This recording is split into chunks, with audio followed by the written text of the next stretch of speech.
Hello student, कैसे हैं आप सब। उम्मीद करता हूं आप सब अच्छे होंगे, मस्त होंगे, बेहतर होंगे, आपकी पढ़ाई बेहतर चल रही होगी। क्लास 11 फिजिक्स में आप देख ही रहे हैं कि आज क्या पढ़ने वाले हो आप लोग। विराम कोण के बारे में चर्चा करेंगे, साथ में विराम कोण का जो थ्योरम होता है उसको हम प्रूव करेंगे। तो चलिए शुरू करते हैं। सबसे पहले अपन विराम कोण देखते हैं बच्चों है क्या। देखो परिभाषा देखो, जब कोई वस्तु किसी नत समतल पर सीमांत संतुलन की स्थिति में होती है तो नत समतल क्षैतिज में जो कोण बनाता है उसे विराम कोण कहते हैं, जिसे थीटा से प्रदर्शित करते हैं। अब ये नत समतल क्या है, कभी आप साइकिल चलाते होंगे तो देखे होंगे ढलान। ढलान जो होता है एक नत समतल होता है, मतलब ऊंचे जगह से जब हम नीचे जगह पर आते हैं तो वो नत समतल का निर्माण करता है। क्या करता है? नत समतल का निर्माण करता है। ठीक है, आप कहीं भी देख लो, किसी भी वाहन पर चल रहे हो तो नत समतल आप बना सकते हो। सबसे अच्छा एग्जाम्पल फिसल पट्टी जो होता है आंगनबाड़ी केंद्र में लगा होता है और पार्क में लगा होता है। फिसल पट्टी जो होता है एक नत समतल होता है, मतलब ढलान कुल मिला करके। अब एक ऐसी स्थिति हो कि नत समतल पर वस्तु सीधा रुका हुआ हो। क्या है? रुका हुआ। जैसे देख सकते हो आप लोग, ये हमारा मान लीजिए पृथ्वी तल है और ये नत समतल है। नत समतल मतलब थोड़ा सा झुकाव है, यानी ऊपर से नीचे की ओर आ रहा है। तब ये जो नत समतल की स्थिति में एक वस्तु है जो सीमांत संतुलन की स्थिति में रखा हुआ है। सीमांत संतुलन की स्थिति में मतलब वस्तु बस गति करने ही वाला है लेकिन गति नहीं कर रहा है। वस्तु एक ऐसी स्थिति पर है कि वो गति करने ही वाला है लेकिन गति नहीं कर रहा है बच्चों, तब वो कहलाता है सीमांत संतुलन की स्थिति में। क्या कहलाता है? सीमांत संतुलन की स्थिति में, यानी वस्तु गति करने ही वाला है लेकिन गति नहीं कर रहा है।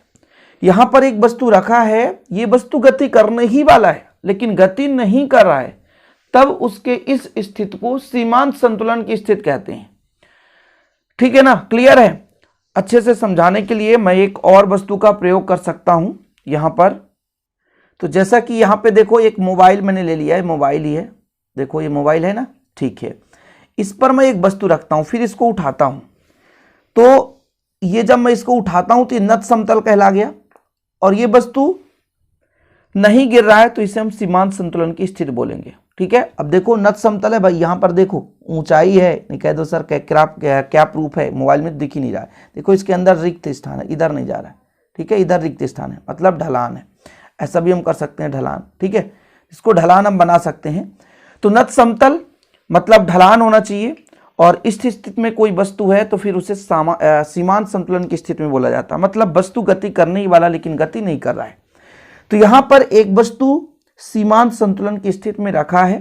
ठीक है, और फिर इस स्थिति में जो आपका नत समतल है क्षैतिज के साथ जो भी कोण बनाएगा उसे उसका हम बोलते हैं विराम कोण, जिसे थीटा से प्रदर्शित करते हैं। बस सिंपल है। ठीक, अब जब कोई वस्तु सीमांत संतुलन की स्थिति में होता है, थोड़ा समझने की कोशिश करेंगे। जब कोई वस्तु सीमांत संतुलन की स्थिति में होता है तो उस पर 4 बल कार्य करते हैं, ये तो फिक्स है, लेकिन यहां पर 3 बल कार्य करेंगे। कैसे?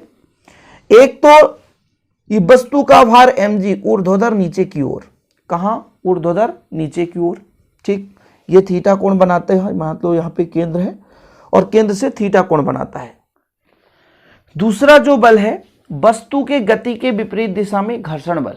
देखो घर्षण बल किधर है, यदि ये वस्तु इधर गति करने के लिए कोशिश करेगा जिधर ढलान होगा तो इसके विपरीत दिशा में एक घर्षण बल कार्य करता है।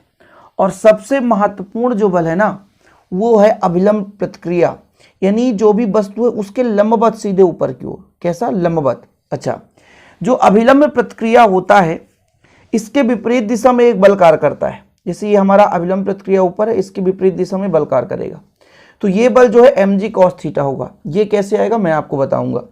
mg 2 घटकों में वियोजित होगा, क्योंकि भाई साहब इस वस्तु में 2 तल बनेंगे, एक क्षैतिज कहलाएगा नत समतल के समांतर और ये हमारा ऊर्ध्वाधर नीचे की ओर। ठीक है, तो इसको 2 घटकों में हम बांटेंगे। अभी मैं आपको समझाऊंगा, बिल्कुल चिंता ना करें।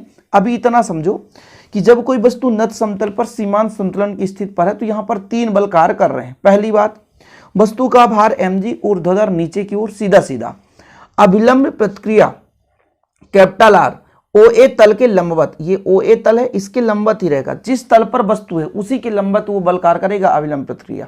ऐसा नहीं कि आप सीधा ऐसा कर दो, ऐसा नहीं भाई।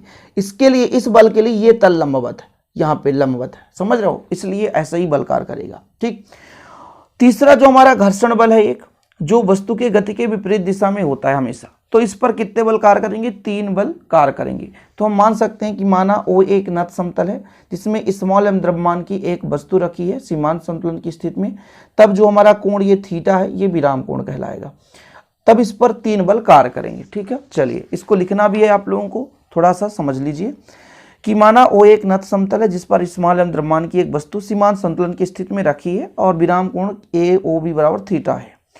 सीमांत संतुलन की स्थिति पे कितने बल कार्य करते हैं बच्चों, 3 बल कार्य करते हैं। एक वस्तु का भार mg ऊर्ध्वाधर नीचे की ओर, अभिलंब प्रतिक्रिया R OA तल के लंबवत ही लगेगा। ठीक है, Fs जो है सीमांत घर्षण बल है, क्योंकि सीमांत संतुलन की स्थिति पे है तो यहाँ पर घर्षण बल जो होगा वो सीमांत घर्षण बल ही होगा।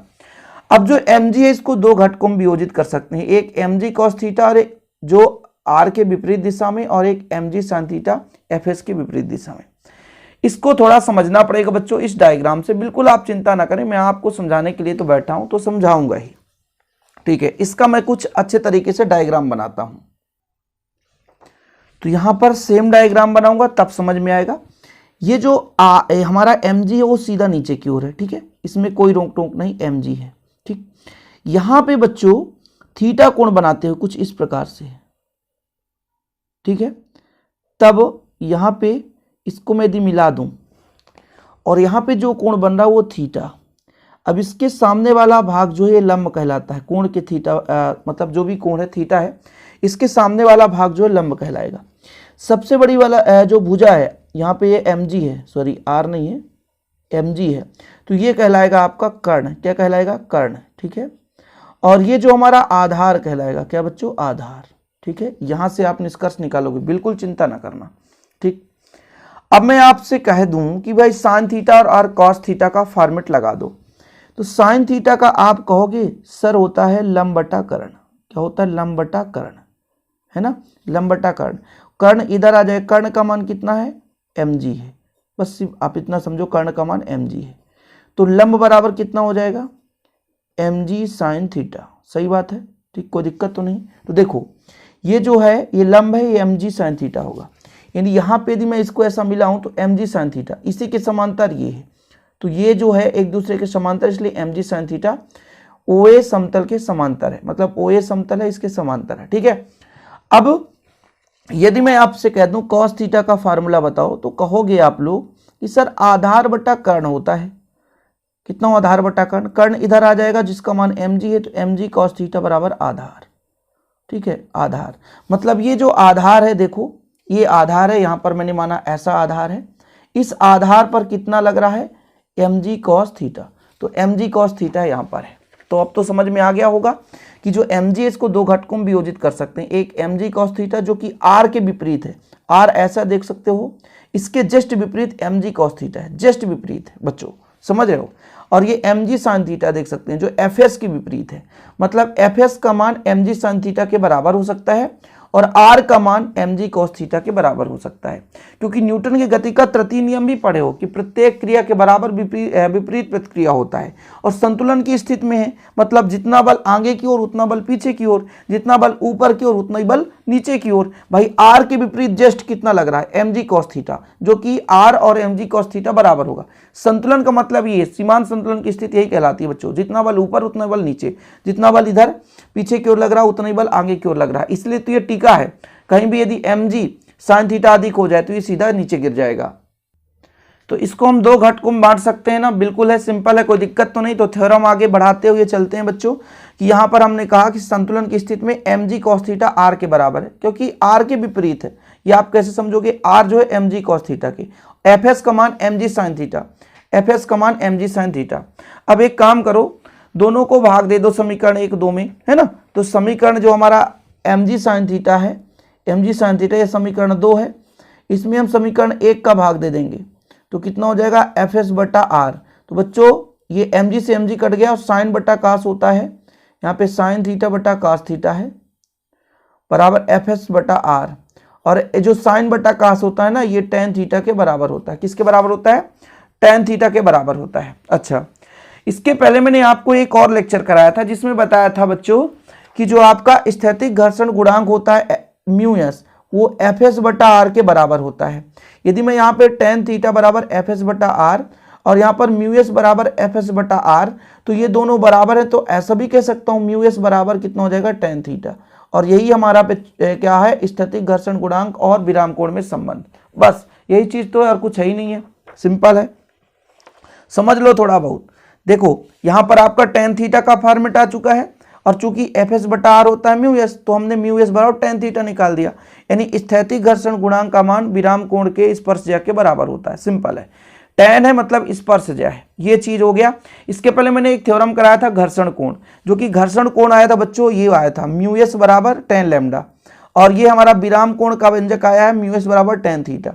तो एक चीज तो है कि यहाँ भी जब हम बात कर रहे थे घर्षण कोण, वहां भी म्यू एस है, और हमारा विराम कोण यहाँ भी म्यू एस। तो जब म्यू एस बराबर, तो tan थीटा बराबर tan लैम्डा, tan से tan काट दो तो लैम्डा बराबर थीटा।